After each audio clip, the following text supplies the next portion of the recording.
John Murray is back from the Westgate SuperBook in Las Vegas. I'm 1-0. You're 0-1. I think that was probably 10-1 in the odds pool. And I did have a gentleman text me the other day and say, I cannot believe John Murray lost an NFL pick.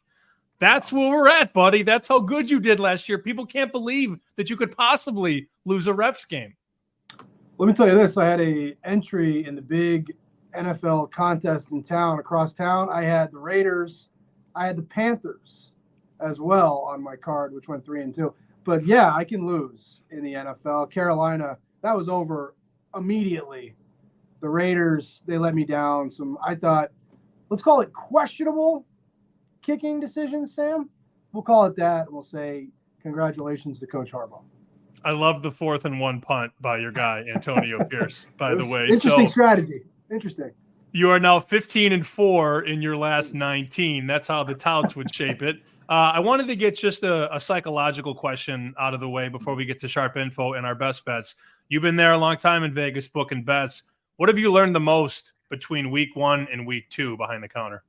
Well, I think it's the same thing as every week in the NFL and college football. Don't overreact too much to what you saw last week. I know the Panthers look like they're the worst team ever on Sunday, and maybe they are, but you don't want to overreact too much to one game. Maybe it'll turn out New Orleans is really good. We just don't know yet. You don't want to get too over the top with your reactions to one game in the NFL. Things change a lot week to week, especially when there's injuries involved. Sharp stuff behind the counter. What do you got for us?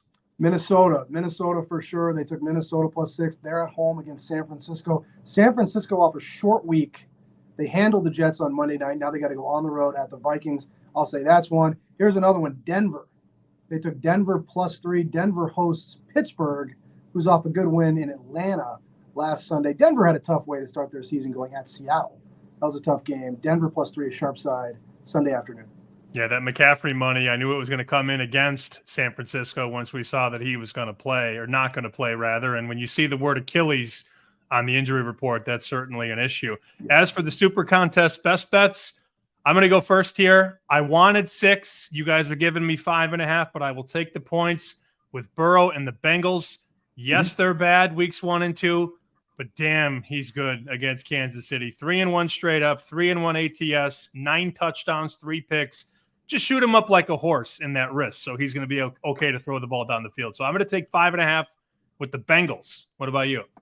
I like it. I think Cincinnati's a perfect example of what we just talked about, Sam, where you don't want to overreact too much to one game. Obviously, that was a terrible loss to New England, but I do think the Bengals are going to be good this season.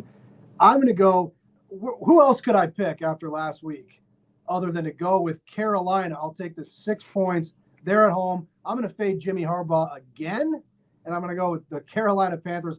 They look like the worst team in the NFL last week. Maybe they are, but I think they cover the +6 Sunday, the early game against the Chargers. I can't wait for the internet to get their hands on John Murray taking the Panthers.